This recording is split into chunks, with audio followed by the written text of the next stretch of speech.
आजच्या व्हिडिओमध्ये मी तुम्हाला हॅव आणि हॅज याचा सेंटेन्स बनवताना कसा यूज करायचा आहे ते दाखवणार आहे. मागच्या व्हिडिओमध्ये मी तुम्हाला हॅव आणि हॅजचा सेंटेन्समध्ये होकारार्थी सेंटेन्स बनवताना कसा यूज करायचा आहे ते दाखवले होते. आता आपल्याला नकारार्थी सेंटेन्स किंवा प्रश्नार्थक सेंटेन्स कसा बनवायचा ते दाखवणार आहे. तर माझ्याकडे कार आहे. माझ्याकडे कार आहे. माझ्याकडे कार आहे. तर माझ्याकडे तर हॅव आणि हॅज सेंटेन्समध्ये केव्हा वापरायचे आधी ते सांगतो तुम्हाला मी. आय, वी, यू, दे.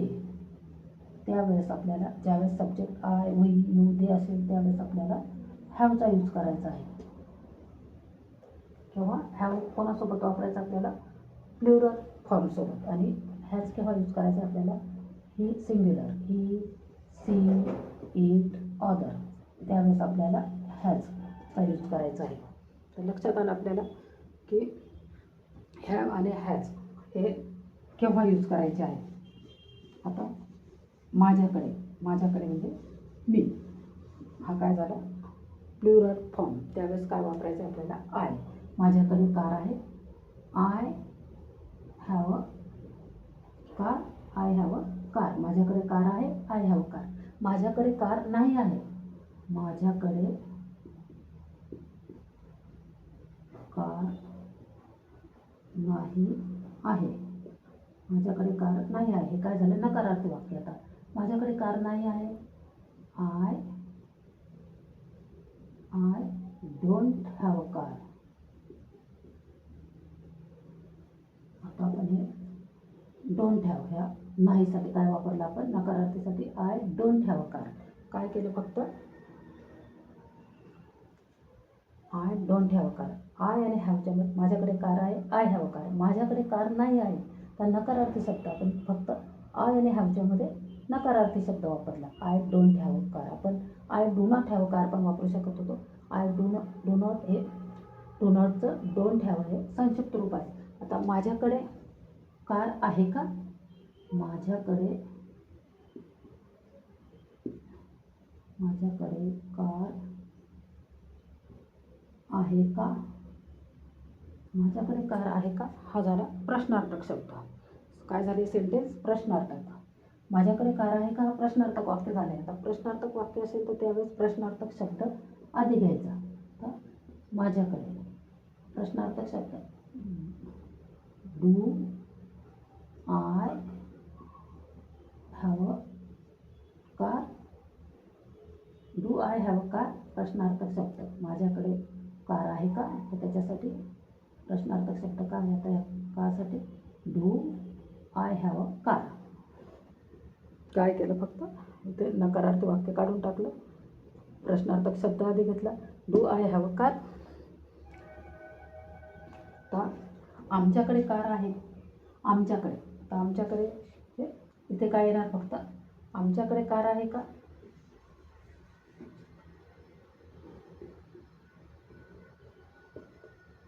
अगदी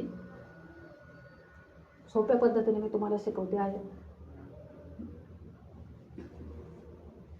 आमच्याकडे कार आहे. आमच्याकडे कार आहे.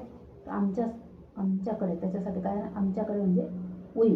फक्त काय चेंज झाला सब्जेक्ट चेंज झाला. इथे माझ्याकडे कार आहे त्यावेळेस काय होतं आय हॅव अ कार. आता आमच्याकडे कार आहे. We have a car. काय केलं फक्त वी हॅव अ कार. आमच्याकडे कार आहे. आता आमच्याकडे कार नाही आहे. आमच्याकडे कार नाही आहे. काय होणार फक्त इथे चेंज आमच्याकडे कार नाही आहे.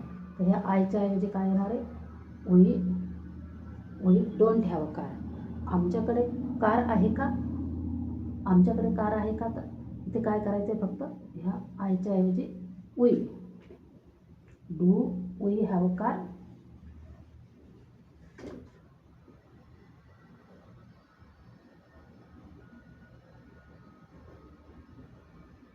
बघा एकाच वाक्यात आपण एकच सेंटेन्समध्ये फक्त काय सब्जेक्ट चेंज केलं. आमच्याकडे कार आहे का, कार आहे, तर काय झालं तिथं वी हॅव कार.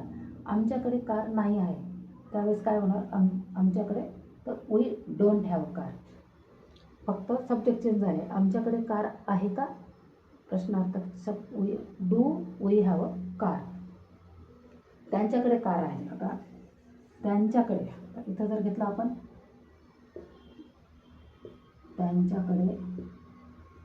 त्यांच्याकडे कार आहे, त्यांच्याकडे, आता त्यांच्याकडे म्हटलं तर काय येणार, दे. त्यांच्याकडे कार आहे का, दे हॅव कार. त्यांच्याकडे कार नाही आहे, त्यांच्याकडे कार नाही आहे.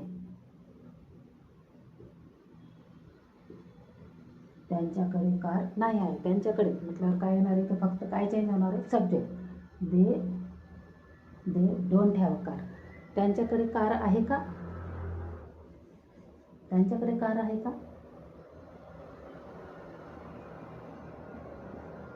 त्यांच्याकडे कार आहे का.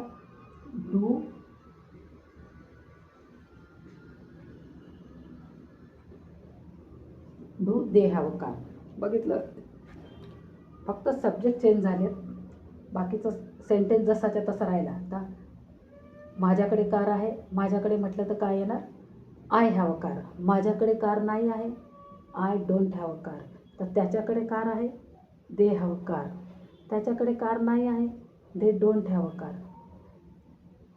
त्यांच्याकडे कार आहे का, त्यांच्याकडे, डू दे हॅव कार. म्हणजे अगदी सोप्या पद्धतीने तुम्हाला मी सेंटेन्स कसे बनवायचे ते दाखवते आहे.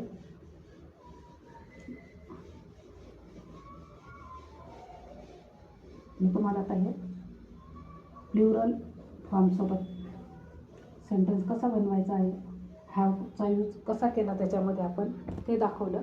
तर सिंग्युलर फॉर्मसोबत आपल्याला हॅजचा यूज करायचा आहे. तर सिंग्युलर सेंटेन्स दाखवतो तुम्हाला.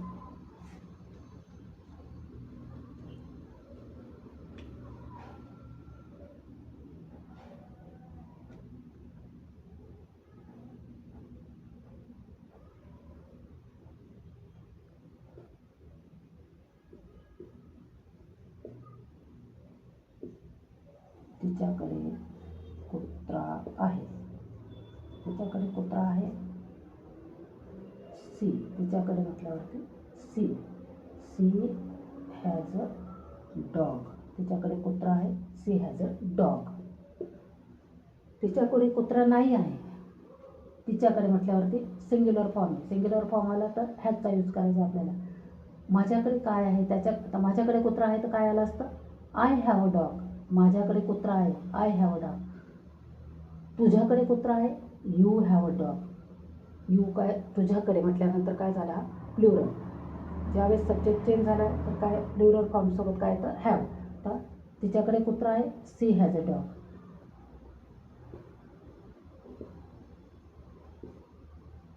तिच्याकडे कुत्रा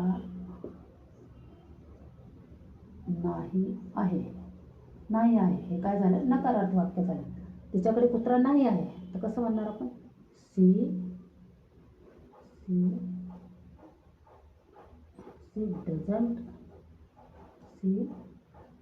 doesn't have a dog. She doesn't have a dog. आता इथे फक्त डोंट हॅव केव्हा वापरायचं आहे आपल्याला, सी डोंट हॅव प्लुरल फॉर्मसोबत. ज्यावेळेस आता आमच्याकडे कुत्रा नाही आहे, त्यावेळेस काय वापरायचं आपल्याला, I don't have a dog. आता हा सिंग्युलर फॉर्म आहे, त्यावेळेस काय वापरायचं आहे, she doesn't have a dog. तिच्याकडे कुत्रा आहे का, तर प्रश्नार्थक सेंटेन्स बनवायचं आपल्याला. तिच्याकडे कुत्रा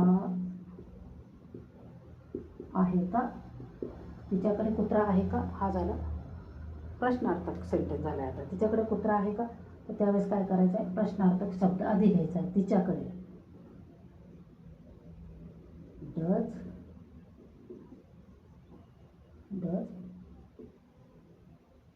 सी हॅव अ डॉग. प्रश्नार्थक सेंटेन्स असेल त्यावेळेस प्रश्नार्थक शब्द आधी घ्यायचा. एकवचनी करता असेल त्यावेळेस डजचा यूज करायचा आहे आणि अनेकवचनी असेल त्यावेळेस do. Does she have a dog. तर बघितलं किती सोपं सेंटेन्स, किती सोप्या पद्धतीने आपण बनवू शकतो हे सेंटेन्स. आता तिच्याकडे कुत्रा आहे. She has a dog. Singular form असेल त्यावेळेस हॅजचा यूज करायचा. तिच्याकडे कुत्रा नाही आहे त्यावेळेस आपल्याला she doesn't have a dog. तिच्याकडे कुत्रा आहे का प्रश्नार्थक वाक्य असेल त्यावेळेस प्रश्नार्थक शब्द आधी घ्यायचा. Does she have a dog.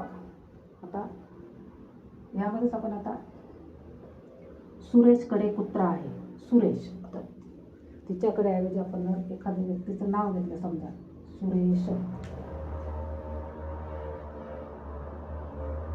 सुरेशकडे कुत्रा आहे. त्यावेळेस काय करणार आपण इथे सीच्या ऐवजी फक्त नाव चेंज होणार. इथे काय होणार सुरेश हॅज अ डॉग. सुरेशकडे कुत्रा आहे. सुरेशकडे कुत्रा नाही आहे तर काय सुरेश सीच्या ऐवजी काय होणार फक्त Suresh does not have a dog. Suresh doesn't have a dog. सुरेशकडे कुत्रा आहे का. सुरेशकडे कुत्रा आहे का.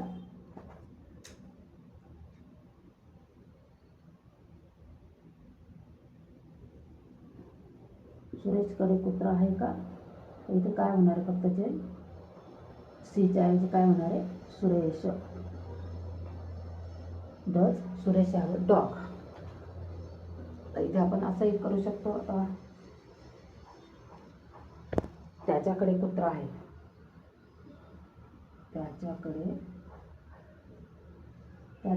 त्याच्याकडे कुत्रा आहे. त्याच्याकडे म्हटल्यानंतर काय येणार इथे फक्त सुरेशच्या ऐवजी ही हॅज अ डॉग. त्याच्याकडे कुत्रा नाही आहे. त्याच्याकडे कुत्रा नाही आहे तर काय येणार इथे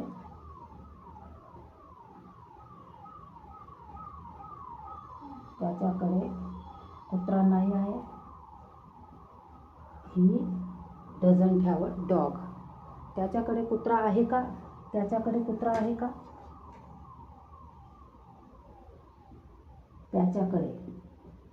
त्याच्याकडे कुत्रा आहे का. तर इथे फक्त नाव काढून आपल्याला काय करायचं आहे फक्त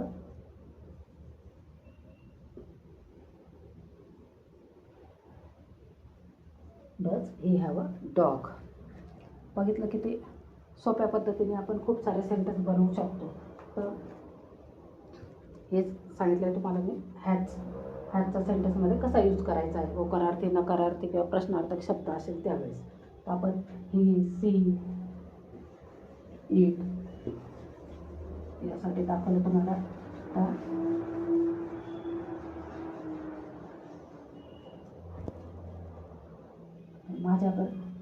तुझ्याकडे फोन आहे. समजा तुझ्याकडे फोन आहे, माझ्याकडे फोन आहे, तुझ्याकडे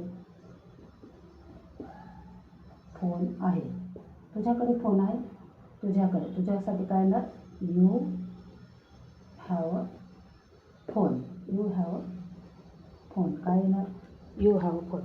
तुझ्याकडे फोन नाही आहे. आता नकारार्थी सेंटेन्स झाला. तुझ्याकडे फोन नाही आहे हा काय झाला नकारार्थी सेंटेन्स. त्याच्यासाठी काय करणार आपण फक्त you don't have a phone. काय केलं इथे फक्त आपण करता काय यू फक्त यू आणि हॅवच्या मध्ये काय टाकलं डोंट हॅव. तुझ्याकडे फोन आहे का प्रश्नार्थक शब्द. तुझ्याकडे सेंटेन्स काय आता आहे प्रश्नार्थक. तुझ्याकडे फोन आहे का. तुझ्याकडे फोन आहे का हा प्रश्नार्थक वाक्य झाला. तर तुझ्याकडे तर प्रश्नार्थक ज्यावेळेस प्रश्नार्थक सेंटेन्स असते त्यावेळेस प्रश्नार्थक शब्द आधी घ्यायचा. Do you have a phone. बघितलं किती सोपं आहे बनवायला वाक्य बनवायला. तर माझ्याकडे फोन आहे. I have a phone. माझ्याकडे फोन नाही आहे. I don't have a phone. माझ्याकडे फोन आहे का? तर काय येणार आहे? तर फक्त do I have a phone. आपण असं खूप सारे सेंटेन्स अगदी सोप्या पद्धतीने बनवू शकतो. कुठलंही वाक्य घेऊन हॅव आणि हॅज एकदा समजलं की सिंग्युलर आणि प्लुरल फॉर्मसोबत हॅवचा यूज कधी करायचा आहे आपल्याला आणि हॅजचा यूज कधी करायचा आहे. हॅव केव्हा यूज करायचा आहे आपल्याला? आय, वी, यू, दे सोबत हॅवचा यूज करायचा आहे आणि ही, सी, इट आणि अदर याच्यासोबत हॅजचा यूज करायचा आहे. तर तुम्हाला मी होकारार्थी आणि नकारार्थी किंवा प्रश्नार्थी सेंटेन्स कसं बनवायचं ते दाखवलं आहे अगदी सोप्या पद्धतीने. तुम्हाला व्हिडिओ आवडल्यास लाईक करा, शेअर करा, सबस्क्राईब करा. थँक्यू.